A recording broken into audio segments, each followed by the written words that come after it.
Pelé is widely regarded by many experts as the greatest footballer in history.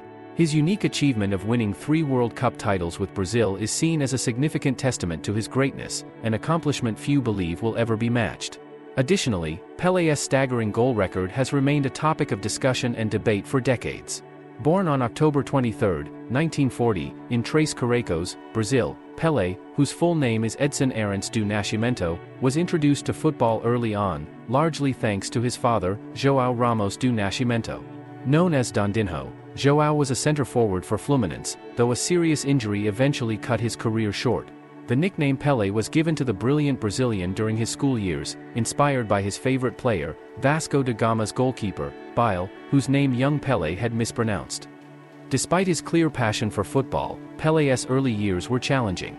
In addition to spending his days chasing a ball, he had to work as a shoe shiner to support his family, which struggled financially.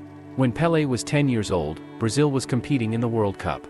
On July 16, 1950, Brazil faced Uruguay at the Maracanã Stadium in Rio de Janeiro in a match that would determine the World Cup winner.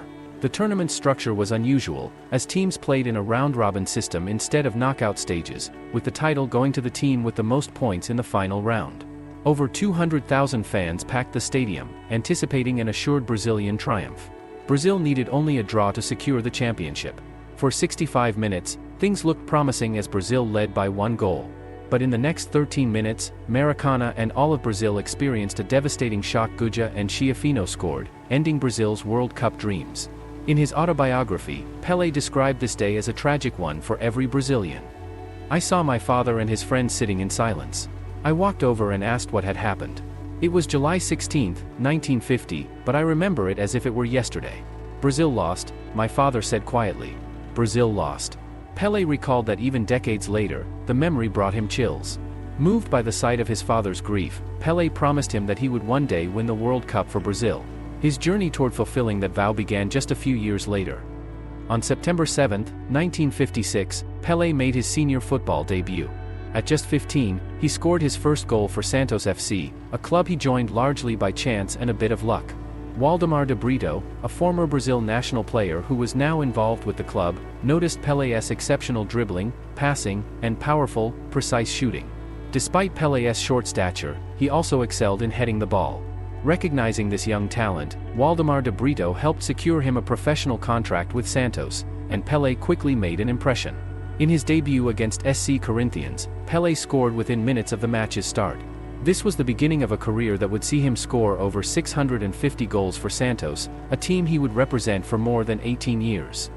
Pelé's talent was not only a result of his father's gifted genes but also a product of tireless dedication and determination to improve. Though it may come as no surprise today, he often trained for hours with the ball, even after official team practices. His extraordinary technique allowed him to bypass opponents with ease, distinguishing him from his peers. Success is no accident. It's hard work, perseverance, learning, sacrifice, and most of all, love for what you're doing or learning to do, Pelé once shared in an interview.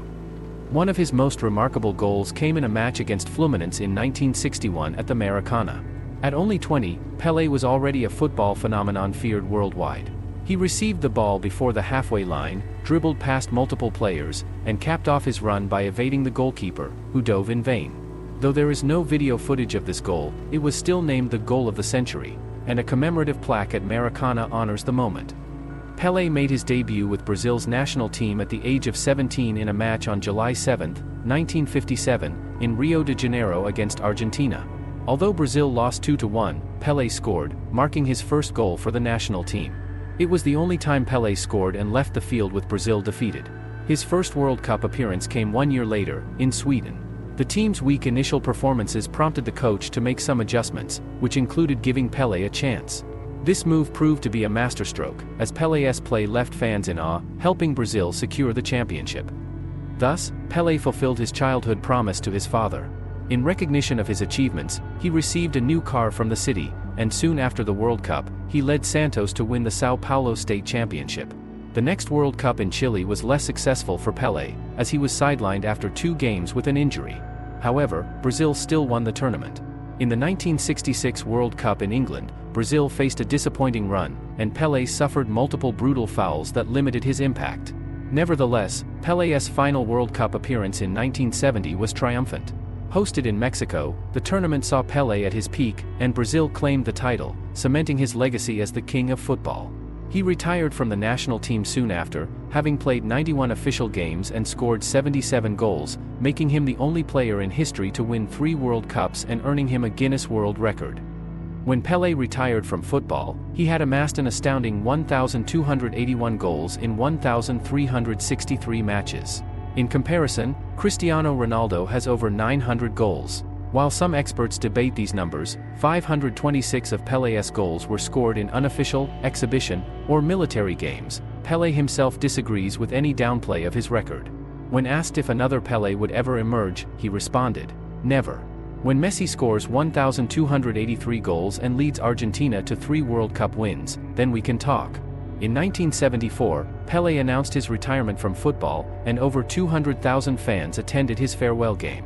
After a brief break, he joined New York Cosmos, where he played alongside other famous players of the time. His final official match was on October 1, 1977, featuring Cosmos against Santos, with Pelé playing one half for each team. Below Pelé's achievements: Santos, New York Cosmos, and Brazilian national team. All trophies. Individual achievements.